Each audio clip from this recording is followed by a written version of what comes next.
திமுகவுக்கு எது எதிர்கட்சி? கருத்தியலா கோட்பாட்டு அளவுல எது எதிர்கட்சி? ஏடிஎம்கே எதிர்கட்சியா? கட்சியில கொள்கை மாற்று என்ன? திமுக ஒரு கொள்கை வச்சிருக்குது.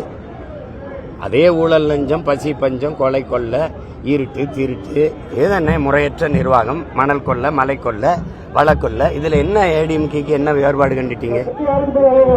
சரி, பாரதிய ஜனதா காங்கிரஸ் என்னதான் கொள்கை வேறுபாடு கண்டுட்டீங்க? கொடிகள் வேறு வேறா இருக்கு, கொள்கை வேற இருக்கா? அப்புறம் மாற்றுன்னா எது மாற்று? இதை நம்பி நம்பி ஏமாறுறது பெருத்த ஏமாற்று.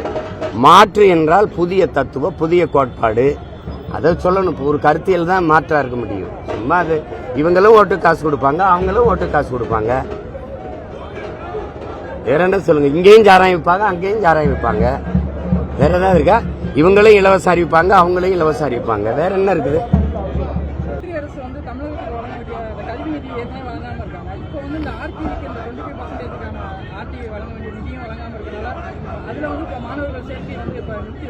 இப்ப இதுல வழங்கலை அப்படின்னு இருக்குல்ல, வழங்க மறுக்கிறாங்க. நம்மளுடைய எல்லா வரியும் எடுத்துக்கிட்டு பேரிடர் காலங்கள்ல அவசியப்பட்ட நிதி உதவி தேவைப்படுற காலங்கள்ல கூட அவங்க உதவலைங்கிற கருத்தை தேர்தல் நேரத்தில் மக்கள்கிட்ட எடுத்துட்டு போகணும். இப்ப பேசி என்ன எடுத்துட்டு போக வேண்டியது யாரு? திமுக. 3 நிதி ஆய்வு கூட்டத்துக்கு போகாத முதல்வர் இப்ப ஏன் போறாரு? 3 ஆண்டுகளா வர முடியாதுனால இப்ப ஏன் போறாரு? அவர்கிட்ட தான் கேட்கணும். நீங்க ஈடி ரைடு வந்தா ஓடி போய் மோடியை பார்த்துருவீங்க. என்ன சொல்றதுக்கு இருக்கு சொல்லுங்க? பயம் அவங்களுக்கு.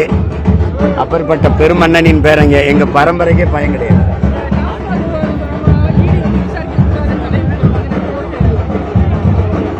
இங்க ஒரு கேள்வி எழுது. பொதுவா நமக்கு ஒரு கேள்வி, நாட்டினுடைய குடிமகனா ஒரு கேள்வி எழுது. இந்த நாட்டை நிர்வாகம் செய்வது சட்டமன்றம், பாராளுமன்றமா, நீதிமன்றமா இருக்கு?